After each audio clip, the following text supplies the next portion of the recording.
PNP की तरफ से नई नोटिस जारी हो चुकी है। जी हाँ, इस नोटिस का इंतज़ार काफ़ी ज़्यादा छात्रों को था, तो इन छात्रों का इंतज़ार समाप्त हुआ है और हमारे चैनल के माध्यम से सबसे पहले आपको ये अपडेट देखने को मिल रही है, जो कि सचिव परीक्षा नियामक प्राधिकारी उत्तर प्रदेश की तरफ से सर्वोच्च प्राथमिकता के तौर पर इस नोटिस को जारी किया गया है समस्त जिला एवं प्रशिक्षण संस्थान उत्तर प्रदेश को।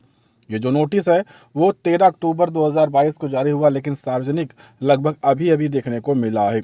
और दोस्तों, ये जो नोटिस है वो संबंधित है बीटीसी प्रशिक्षण 2013, 14, 15 एवं डीएलएड प्रशिक्षण 17, 18, 19, 21 सेमेस्टर वर्ष 2022 के अंकानुसंधान हेतु उत्तर पुस्तिका उपलब्ध कराने के संबंध में। जी हाँ, इसके लिए छात्र कई बार पीएनपी ऑफिस के चक्कर भी लगा रहे थे, तो इसको लेकर यहाँ पर जानकारी आ चुकी है। बताया गया है कि विषयक वीटीसी जो प्रशिक्षण है 13, 14, 15 का एवं डीएलएड का जो प्रशिक्षण है 22 तक का, उसमें अभ्यर्थियों का जो परीक्षा फल है वो दिनांक 11/8/2022 को घोषित किया जा चुका है। कार्यालय का यह पत्रांक है, जो कि यहाँ पर आप देख सकते हैं, जो कि 18/8/2022 द्वारा अंकानुसंधान हेतु ऑनलाइन आवेदन पत्र पूरित किए जाने हेतु पत्र प्रेषित किया गया था। उक्त के क्रम में अभ्यर्थियों द्वारा संबंधित निजी वीटीसी प्रशिक्षण संस्थान डाइट के माध्यम से अंकानुसंधान हेतु ऑनलाइन आवेदन पत्र पूरित किया गया है।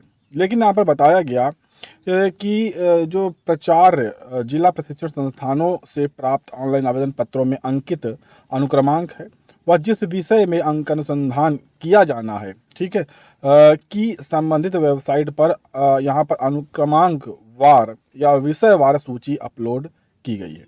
उक्त अभ्यर्थियों के अनुक्रमांक विषय की मूल उत्तर पुस्तिकाओं को यहाँ पर बताया गया है कि हदो हस्ताक्षरी कार्यालय में दिनांक 21/10 यानी 21 अक्टूबर 2022 तक विशेष वाहक द्वारा प्रत्येक दशा में उपलब्ध करा दिया जाएगा, जो कि आप वहां से रिसीव भी कर सकते हैं। इसकी जानकारी सचिव परीक्षा नियामक प्राधिकारी उत्तर प्रदेश की तरफ से समस्त बीटीसी और डीएलएड छात्रों को दे दी गई है। वहीं उत्तर प्रदेश में नई सरकारी भर्ती का इंतजार कर रहे कुछ छात्रों के लिए अच्छी अपडेट है, क्योंकि विभिन्न सरकारी विभागों में खिलाड़ियों की जल्द भर्ती प्रक्रिया शुरू होने जा रही है और इसके लिए सभी विभागों से जो रिक्त पदों का प्रस्ताव है, समूह ग के रिक्त पदों का, उसका जो ब्यौरा है वो मांग लिया गया है। बहुत ही अच्छी अपडेट है। शासन के निर्देश के बाद कुछ दिन पहले ही मुख्यमंत्री जी ने यहाँ पर आदेश किए थे कि अब खिलाड़ियों को भी नौकरियां दी जाएंगी और आरक्षण के तौर पर दी जाएंगी। इसी को लेकर ये प्रक्रिया यहाँ पर शुरू हुई है और बताया गया है कि राष्ट्रीय स्तर पर उत्कृष्ट प्रदर्शन करने वाले जितने भी खिलाड़ी हैं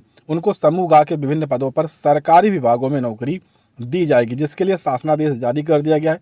इनसे संबंधित रिक्त पदों का जो ब्यौरा है वो एकत्रित किया जा रहा है। देखिए, यहाँ पर बताया गया है कि मुख्यमंत्री योगी आदित्यनाथ जी ने इसके लिए मंजूरी दी थी। अध्यक्षता में कैबिनेट मीटिंग हुई थी, वहां से भी इसको मंजूरी मिल गई है कि अब खिलाड़ियों की भी सीधी भर्ती आप कर सकते हैं अलग से निकाल कर। तो ये जो भर्तियां आएंगी ये केवल खिलाड़ियों के लिए होंगी। जो भी विभिन्न खेल में यहाँ पर अपना प्रदर्शन करते हैं वो इन पदों पर आवेदन कर पाएंगे और यहाँ से नौकरी पा सकते हैं समूह ग के पदों पर। तो इनसे संबंधित अभी ब्यौरा एकत्रित किया जा रहा है और उम्मीद है कि इसी वर्ष संबंधित विभागों पर जो यहाँ पर विज्ञापन है वो विस्तारित विज्ञापन आप देख पाएंगे। साथ में सूत्रों के अनुसार खिलाड़ियों की भर्ती जो है वो नियमावली के प्रावधानों के मुताबिक ही की जाए। जो नियमावली हैं नॉर्मल छात्रों के लिए उसी के अनुसार की जाएगी।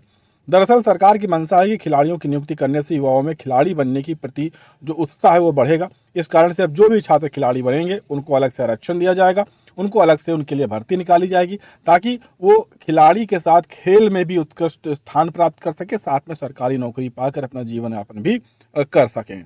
अगली जो अपडेट है वो भी उत्तर प्रदेश से ही आई है। जी हाँ, उत्तर प्रदेश में डेडलाइन पर खड़े नहीं उतरे और फंस चुकी है 4,895 पदों की भर्ती। जी हाँ, 29 अगस्त को अफसरों ने हाई कोर्ट से समय मांगा था कि हमको इतना समय दिया जाए, हम ये प्रक्रिया पूर्ण करेंगे, लेकिन वो नहीं कर पाए और इसी कारण से टीजीटी पीजीटी की और साथ में 635 पदों पर प्रधानाचार्य 2013 की जो परिणाम के साथ भर्ती प्रक्रिया है वो भी यहाँ पर फंसी हुई है। हम आपको बता दें कि 29 अगस्त को जब हाई कोर्ट में सुनवाई हुई थी तो सरकार की तरफ से कहा गया था कि 6 सप्ताह में हम सदस्यों की जो चयन प्रक्रिया है वो पूरी कर लेंगे और उसके बाद 14 अक्टूबर तक सदस्य मिल जाने चाहिए, ये डेडलाइन दी थी। तो 14 अक्टूबर तो निकल गया, लेकिन अभी सदस्यों की जो नियुक्ति है वो चयन बोर्ड में नहीं हो पाई और उन्होंने ये भी कहा था कि जब तक सदस्यों की नियुक्ति नहीं होगी तब तक वो चाहे प्रधानाचार्य की भर्ती हो चाहे टीजीटी पीजीटी की भर्ती हो, ये प्रक्रियाएं आगे नहीं बढ़ पाएंगी। तो हाईकोर्ट की तरफ से सख्त निर्देश दिए गए थे कि आप 14 अक्टूबर तक ये प्रक्रिया पूर्ण कर लें, तो सरकार की तरफ से कहा गया था कि हम कर लेंगे।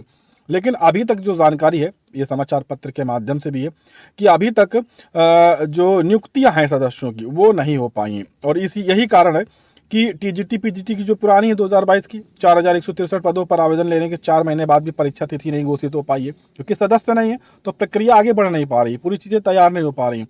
और ऐसी अब अपडेट देखने को मिल भी रही है कि दिसंबर तक परीक्षा हो जाए तो शायद ही है, वरना 2023 में भी जा सकती है। वहीं पर 632 प्रधानाचार्य पदों की जो भर्ती है वो भी सदस्यों के कारण ही फंसी हुई है। तो दोनों अगर भर्तियों को देखा जाए तो लगभग 4895 पदों पर यह भर्तियां फंसी हैं। और हाई कोर्ट के आदेश के बाद भी अभी तक जो चयन बोर्ड में सदस्यों की नियुक्ति है वो नहीं हो पा रही है। और लंबे समय से, कोई 6 महीने से, कोई लगभग सालों से छात्र अपनी नियुक्ति का इंतजार कर रहे हैं। फिलहाल अब 14 अक्टूबर बीत गया है, दोबारा से हाई कोर्ट की तरफ से क्या निर्देश सरकार को देखने को मिलते हैं वो आने वाली सुनवाई में जल्द देखने को मिलेगा। और उसी के आधार पर अब इन जो भी भर्ती हैं दोनों, चाहे वो टीजीटी पीजीटी की हो, प्रधानाचार्य की हो, उनकी जो दिशा है वो देखने को मिल पाएगी। क्योंकि टीजीटी पीजीटी परीक्षा तिथि का इंतजार लाखों लाख छात्र कर रहे हैं कि परीक्षा तिथि घोषित हो, वो परीक्षा दे सके ताकि आगे सिलेक्शन प्रक्रिया बढ़े। लेकिन जब सदस्यों की यहाँ पर नियुक्ति नहीं हो पाएगी तो ऐसे में आगे प्रक्रिया जो है वो नहीं बढ़ पाएगी। फिलहाल जैसे ही हाई कोर्ट में कोई निर्णय देखने को मिलता है, सुनवाई होती है, हम आप तक तुरंत अपडेट पहुंचा देंगे। उम्मीद है कि जल्द ही परीक्षा तिथियां घोषित होंगी। जानकारी के अनुसार दिसंबर तक परीक्षा हो जानी चाहिए। अगर इस महीने भी नियुक्तियां नहीं हो पाई, अक्टूबर लास्ट तक भी नियुक्तियां नहीं हो पाई सदस्यों की, तो आप मान के चलें कि 2023 में ही अब टीजीटी पीजीटी की भर्ती हो पाएगी। पिछली भर्ती बहुत ही तीव्र गति से हुई थी क्योंकि सुप्रीम कोर्ट की एक डेडलाइन थी और उसी डेडलाइन के कारण ये भर्ती हुई थी। आप देखेंगे कि कोर्ट का रुख देखकर ही 6 महीने में पिछली जो भर्ती थी, जो कि 15,198 पदों पर थी, उसको फटाफट पूरा किया गया था। लेकिन इस बार कोई डेडलाइन नहीं मिल रही है और इसी कारण से अधिकारियों में कोई डर नहीं है और इसी कारण से भर्ती प्रक्रियाएं फंस रही हैं। फिलहाल ऐसी ही लेटेस्ट अपडेट के लिए आप चैनल को सब्सक्राइब कर सकते हैं, क्योंकि हम विभिन्न भर्तियों की जो भी अपडेट होती है, सही जानकारी होती है, हम सबसे पहले आप तक पहुंचा देते हैं।